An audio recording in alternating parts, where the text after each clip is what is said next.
नमस्कार दोस्तों। आज हम लोग मध्य प्रदेश के प्राचीन इतिहास के अंतर्गत गुप्त वंश को देखेंगे।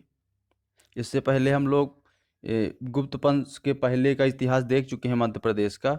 यहाँ पे हम लोग मध्य प्रदेश का देखेंगे इतिहास। गुप्त वंश है जो उसको मध्य प्रदेश के प्रति परिप्रेक्ष्य में पढ़ेंगे कि मध्य प्रदेश में गुप्त राजाओं का क्या योगदान रहा। वैसे जब हम लोग गुप्त डायनेस्टी को पढ़ेंगे भारत के परिप्रेक्ष्य में, तो उनका ज़्यादातर बिहार और मगध के आसपास के क्षेत्रों में ज़्यादा प्रभाव देखा जाएगा। यहाँ पे उन राजाओं का ज़्यादा हम लोग जिक्र करेंगे और उनके बारे में ज़्यादा पढ़ेंगे जिनका योगदान मध्य प्रदेश के इतिहास में, यहाँ के पुरातात्विक धरोहरों के निर्माण में रहा होगा, उनका हम लोग यहाँ अध्ययन करेंगे। तो चलिए शुरू करते हैं। ये इसका लगभग 2 वीडियो बनेगा, क्योंकि बड़ा हो जाएगा। कोशिश करेंगे कि एक वीडियो में आ जाए, अगर नहीं आता तो इसको 2 पार्ट बनाएंगे और पूरा गुप्त काल देखेंगे इसमें। चलिए शुरू करते हैं। गुप्त काल 3री शताब्दी ईस्वी के अंत तथा 4थी शताब्दी के प्रारंभ में उत्तर में उत्तर भारत में कोई सर्वोपरि राजनीतिक शक्ति नहीं थी। हमारे उत्तर भारत में कोई राजनीतिक शक्ति नहीं थी। दक्षिण भारत में समानांतर चल ही रहा था पांड और ये चोल वंश वगैरह, है ना, चालुक्य वगैरह, लेकिन अपने उत्तर भारत में कोई सर्वोपरि राजनीतिक शक्ति नहीं थी।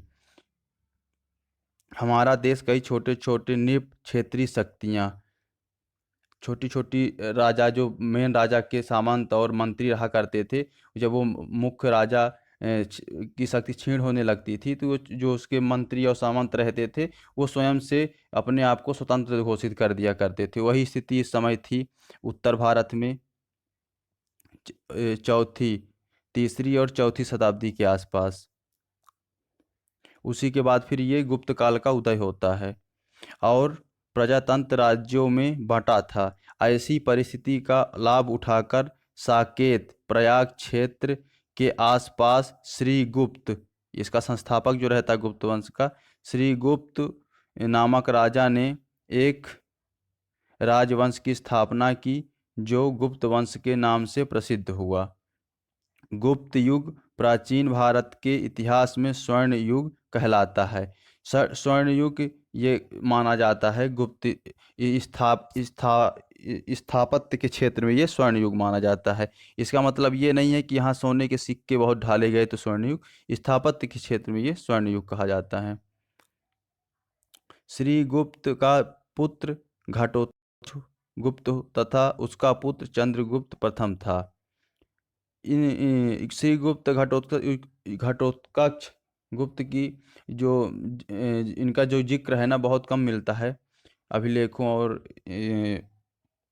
ऐतिहासिक। चंद्रगुप्त प्रथम से स्पष्ट इतिहास इन लोगों का मिलता है। चंद्रगुप्त प्रथम ने अपने वीरतापूर्ण कृत्यों द्वारा गुप्त साम्राज्य का विस्तार किया तथा अपने राज्य के भावी उत्कर्ष का मार्ग प्रशस्त किया।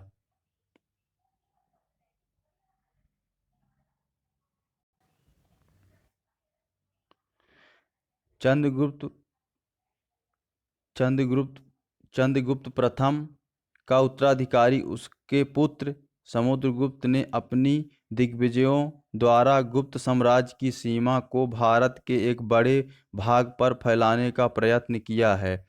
इलाहाबाद से प्राप्त उसके शासनकाल में उत्कीर्ण स्तंभ लेख में उसकी विजयों का उल्लेख किया गया है। ये जो इलाहाबाद वर्तमान में जो प्रयागराज बोला जाता है, यहाँ से उसके शासनकाल में उत्कीर्ण स्तंभ लेख में उसकी विजयों का उल्लेख स्पष्ट रूप से देखा जा सकता है, जिससे ज्ञात है कि मध्य प्रदेश के इतिहास में उसका बड़ा योगदान रहा। यही जो यहाँ स्तंभ लेख मिल रहा है, इसी स्तंभ लेख में मध्य प्रदेश में जिक्र होता है, मध्य प्रदेश में शासन का इसका जिक्र देखा गया है। यहीं से इतिहासकारों को जानकारी मिलती है। अगर प्रश्न आता है कि मध्य प्रदेश में समुद्रगुप्त का शासन रहा है, इसकी जानकारी कहाँ से मिलती है, तो इलाहाबाद के स्तंभ लेख से मिलती है। ऐसे ही प्रश्न आते हैं। समुद्रगुप्त के प्रबल पराक्रम से सीमावर्ती राजाओं की भांति गणराज्य भी, जहाँ पे गणतंत्र था उस समय भी, जनताओं द्वारा राजा चुना जाता था, गणराज्य भी उपहार लेकर राजसभा में उपस्थित होते थे। इसके समुद्रगुप्त के राजसभा में गणराज भी उपस्थित होते थे।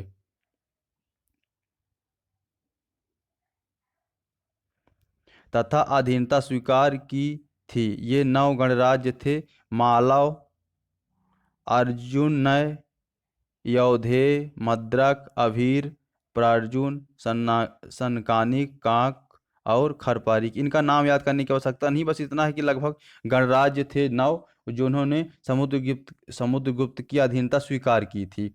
वो अब आगे देखेंगे अपन कैसे उन्होंने क्या दिए। कोई लोगों ने अपने लड़कियों की शादी कर दी यहाँ इनके साथ, और किन्हीं ने अपने सिक्के ढलवा लिए इनके नाम से। तरीके अलग अलग थे इनके अधीनता स्वीकार करने की। ये जो 9 गणराज्य थे स्वाधीनता स्वीकार किए, इसकी भी जानकारी हमको यही अभिलेख से मिलती है, इलाहाबाद वाले अभिलेख से। इन 9 गणराज्यों में आभीर, सनकानिक, खरपरिक के राज्य मध्य प्रदेश में विदिशा, झांसी, दमोह के आसपास केंद्रित थे। अगर आप याद कर सकते हो तो आभीर, सनकानिक और खरपरिक के नाम याद कर रख सकते हो, क्योंकि इनका जो संबंध था मध्य प्रदेश से था। विदिशा, झांसी, दमोह के आसपास केंद्रित थे। आभीर जो थे, आभीर मुख्यतः पश्चिम राजस्थान और महाराष्ट्र में बसे थे। मतलब ये पश्चिम राजस्थान में भी और महाराष्ट्र में भी बसे थे, किंतु उनकी एक बस्ती मध्य प्रदेश में भी थी, जिसे उनके नाम पर आज भी आदिखारा कहा जाता है। यह स्थान विदिशा और झांसी के बीच में है। यही स्थान संभवतः वह प्रदेश है जिसका प्रयाग प्रशस्ति में उल्लेख है। प्रयाग प्रशस्ति यही इलाहाबाद वाला। इसी प्रकार झांसी, ये सनकानिक जो है ये झांसी संबंधित है, विदिशा के आस पड़ोस में ही कहीं बसे होंगे। सनकानिक जाति के एक सामंत शासक ने चंद्रगुप्त द्वितीय के शासनकाल में विदिशा के निकट स्थित उदयगिरि पहाड़ी के वैष्णव गुफा मंदिर में एक दान लेख अंकित कराया था, जो आज भी उपलब्ध है। फैक्ट है, इनको हूबहू ऐसे ही हम लोगों को समझना है। विदिशा में 20 मील उत्तर की ओर काकपुर नामक गांव है। इतिहासकारों ने इसे काकों की राजधानी से समीकरण किया है। इसी प्रकार खरपरिकों को मध्य प्रदेश के दमोह जिले में रखा गया है। ये इतिहासकारों द्वारा अनुमान लगाया जाता था कि अगर यहाँ पे 20 मील उत्तर की ओर काकपुर नामक गांव में इतिहासकारों ने कोई लेख पाया, कोई अभिलेख पाया, तो उसकी एक अनुमान लगा लेते हैं, वहाँ सिक्के मिले या कुछ उत्कीर्ण किया हुआ मिला। इसीलिए हम लोगों को ये पढ़ना पड़ेगा। कुछ सीमित ही साक्ष्य मिले हैं, इनको हम लोग देख लेते हैं। अंत में प्रयाग प्रशस्ति में उन तीनों विदेशी राजाओं का उल्लेख किया गया है जिन्होंने आत्मनिवेदन, उपहार में कन्या की भेंट आदि देकर समुद्रगुप्त से मित्रता कर ली थी तथा उसकी अधीनता स्वीकार कर ली थी। हम लोग अब यहाँ पे समुद्रगुप्त की जो प्रसिद्धि थी उसका अनुमान लगा सकते हैं कि देखिए विदेशों के जो राजा थे उन्होंने भी इसकी अधीनता स्वीकार की थी। इसी से इसकी जो प्रसिद्धि उसका अनुमान लगाया जा सकता है। ये 3 नरेश थे। कुषाणों को तो ये इसने बिल्कुल अपने अधीन ही कर लिया था। देवपुत्र सहिसानु शाही, ये देवपुत्र सहिसानु शाही, ये शक मुरुंड और सिंघल, इनमें से शक मुरुंड संभवतः पश्चिमी क्षत्रप के मालवा शाखा को अथवा मालवा में बसे उसके किसी गौड़ शाखा की ओर संकेत करते हैं। यह इनकी पदवी हुआ करती थी, सहिसानुशासी। सहिसानुशाही ये एक पदवी थी इन लोगों की, कुषाण वंशज देवपुत्र की। ये जो सहिसानुशासी था, ये बहुत पराक्रमी राजा माना गया है कुषाण वंश में।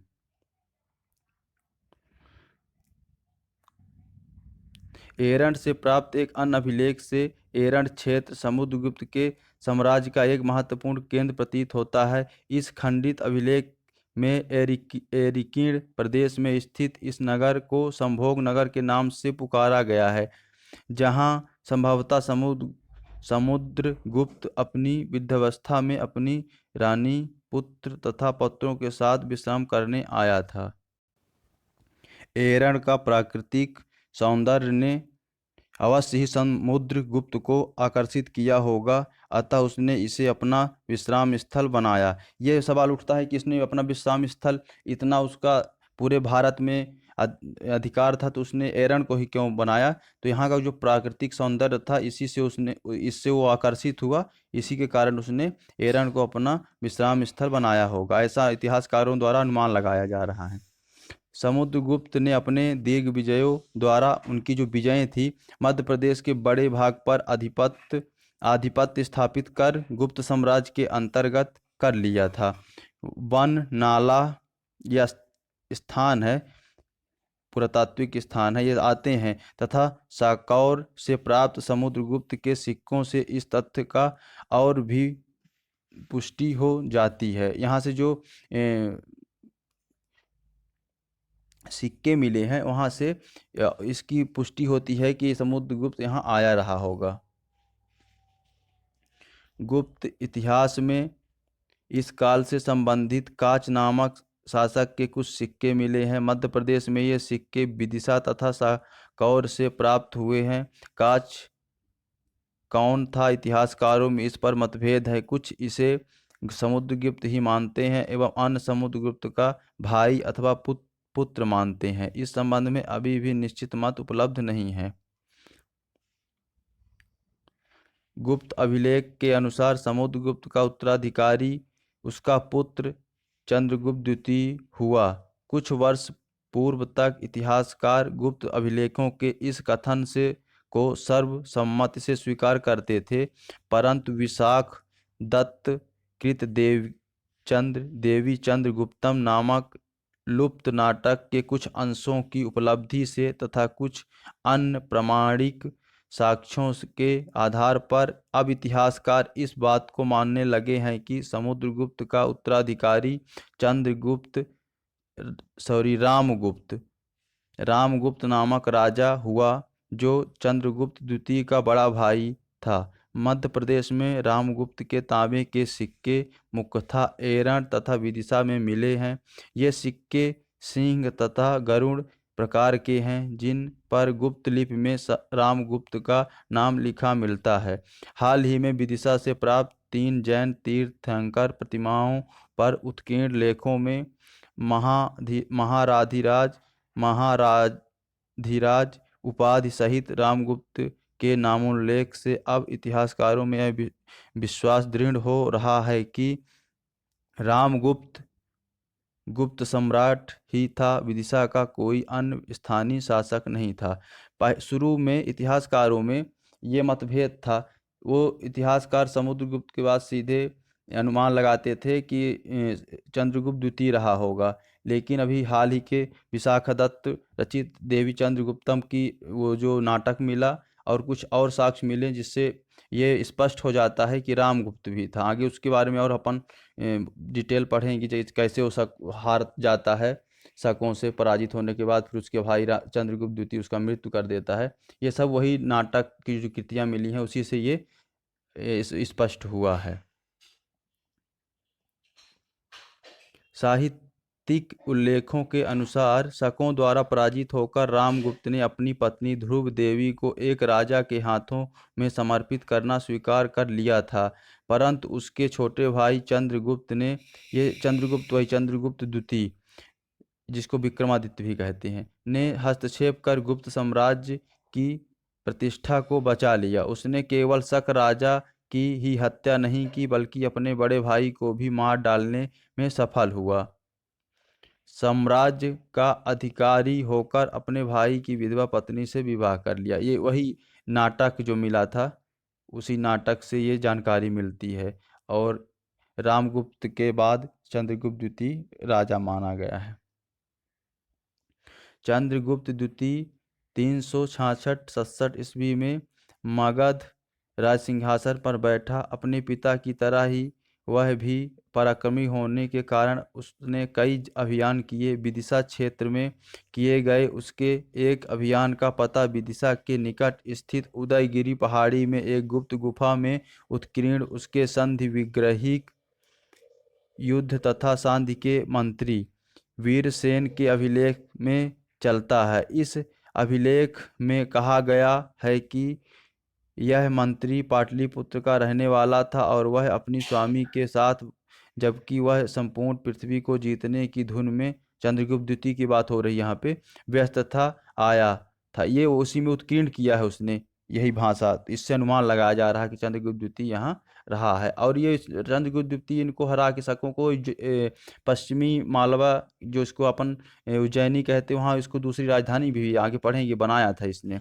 यहाँ आया था। इससे स्पष्ट है कि चंद्रगुप्त द्वितीय ने अपने साम्राज्य के दक्षिण पश्चिम भाग की ओर सैनिक अभियान किया था।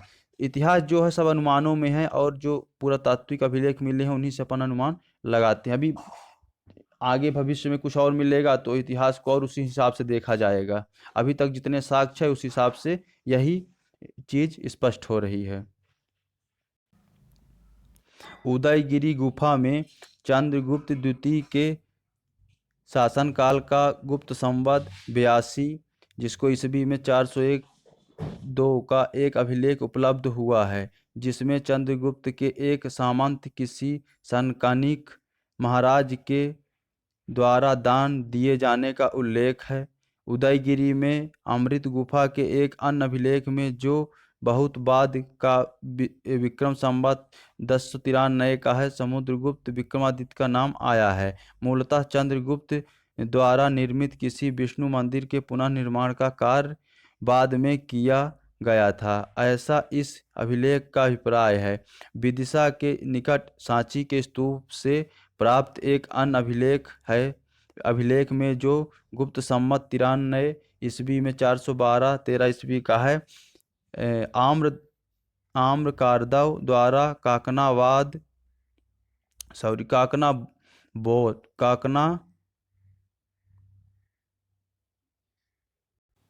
ये सांची का पुराना नाम था। काकनाद बोट था। ऐसे ऐसे विचित्र नाम थे जो उच्चारण में भी बड़ी समस्या जाती है। अर्थात सांची के महाविहार के आर्य संघ को दान देने का उल्लेख है। आम्रकारदव चंद्रगुप्त द्वितीय का एक कर्मचारी था, जिसने अनेक युद्धों में कीर्ति तथा विजय ध्वज उपलब्ध किए थे। ये चंद्रगुप्त द्वितीय का कर्मचारी था, जिसके उल्लेख से जानकारी मिलती है।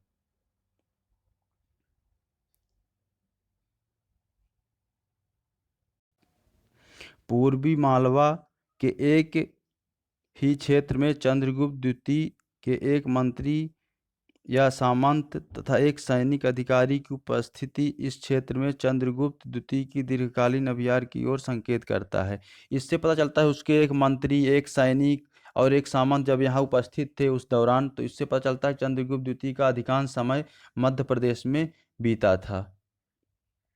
मालवा क्षेत्र के अतिरिक्त मध्य प्रदेश के अन्य भागों पर चंद्रगुप्त द्वितीय के साम्राज्य के विस्तार का पता उसके सिक्कों की प्राप्ति से होता है, जो पाटन, बनमाला, साकौर, सिवनी और सीहोर तथा हरदा में मिले हैं। चंद्रगुप्त द्वितीय का उत्तराधिकारी